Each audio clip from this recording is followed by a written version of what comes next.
क्या आपने कभी महसूस किया है कि आप दिल से अच्छे होते हैं, फिर भी लोग आपको गलत समझ लेते हैं? तो यह वीडियो आपके लिए है। आप किसी का बुरा नहीं चाहते, हमेशा सही करने की कोशिश करते हैं, लेकिन फिर भी लोग आपकी नीयत पर सवाल उठाते हैं।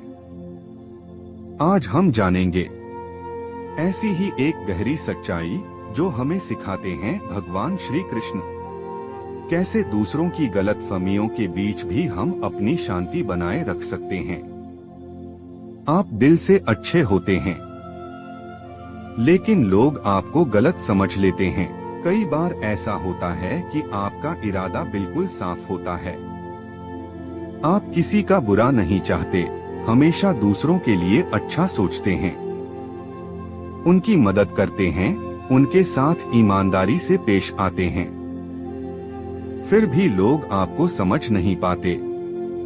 वे आपकी नीयत पर सवाल उठाते हैं, आपकी बातों का गलत मतलब निकालते हैं और कई बार तो आपकी अच्छाई को ही कमजोरी समझ लेते हैं।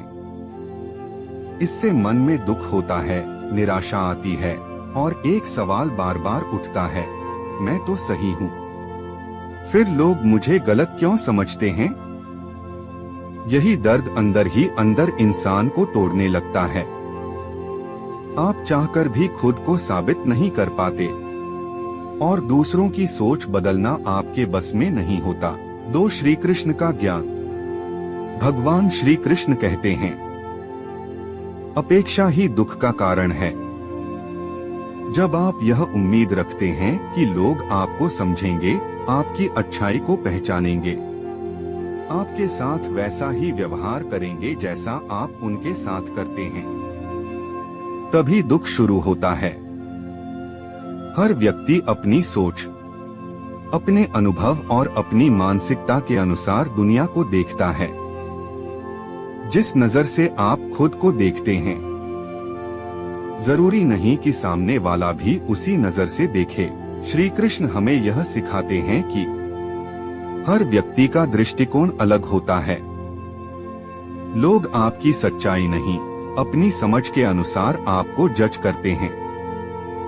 इसलिए दूसरों की सोच को नियंत्रित करना असंभव है। अगर आप हर किसी से यह उम्मीद रखेंगे कि वह आपको सही समझे, तो आप हमेशा दुखी रहेंगे। अब सवाल यह है कि इस स्थिति से बाहर कैसे निकला जाए। श्री कृष्ण का मार्ग बहुत स्पष्ट है।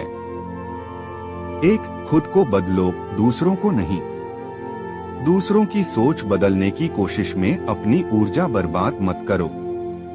आप यह नियंत्रित नहीं कर सकते कि कोई आपके बारे में क्या सोचता है, लेकिन आप यह जरूर नियंत्रित कर सकते हैं कि आप खुद को कैसे संभालते हैं। दो, एक्सपेक्टेशंस, अपेक्षाएं कम करो। जितनी ज्यादा अपेक्षा, उतना ज्यादा दुख। जब आप उम्मीद करना छोड़ देते हैं कि लोग आपको समझेंगे, तब उनकी गलतफहमियां आपको चोट नहीं पहुंचाती। 3, इनर पीस, आंतरिक शांति विकसित करो। सच्ची खुशी बाहर नहीं, अंदर होती है। जब आप खुद को स्वीकार कर लेते हैं, अपने इरादों पर भरोसा रखते हैं और अपनी आत्मा के साथ जुड़े रहते हैं, तब दूसरों की राय का असर कम हो जाता है। 4, अपनी सच्चाई पर टिके रहो।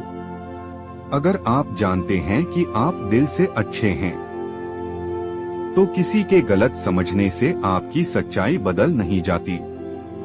समय के साथ सच खुद सामने आ जाता है। अंतिम संदेश, जब लोग आपको गलत समझें, तो खुद को गलत मत समझो। बस याद रखो, आपका कर्म आपका है, उनकी सोच उनकी है। और जब आप इस सत्य को स्वीकार कर लेते हैं, तभी सच्ची शांति मिलती है। तो याद रखिए, दुनिया आपको अपने नजरिए से देखेगी, लेकिन आपकी सच्चाई वही है जो आप अंदर से हैं। अपेक्षाएं कम कीजिए, खुद पर ध्यान दीजिए और अपनी आंतरिक शक्ति को मजबूत बनाइए, क्योंकि जैसा भगवान श्री कृष्ण का संदेश है, जो खुद को समझ लेता है उसे दुनिया की समझ की जरूरत नहीं रहती। अगर यह बात दिल को छू गई हो तो इसे जरूर शेयर करें और ऐसे ही ज्ञान के लिए जुड़े रहें और कमेंट में जरूर लिखें राधे राधे।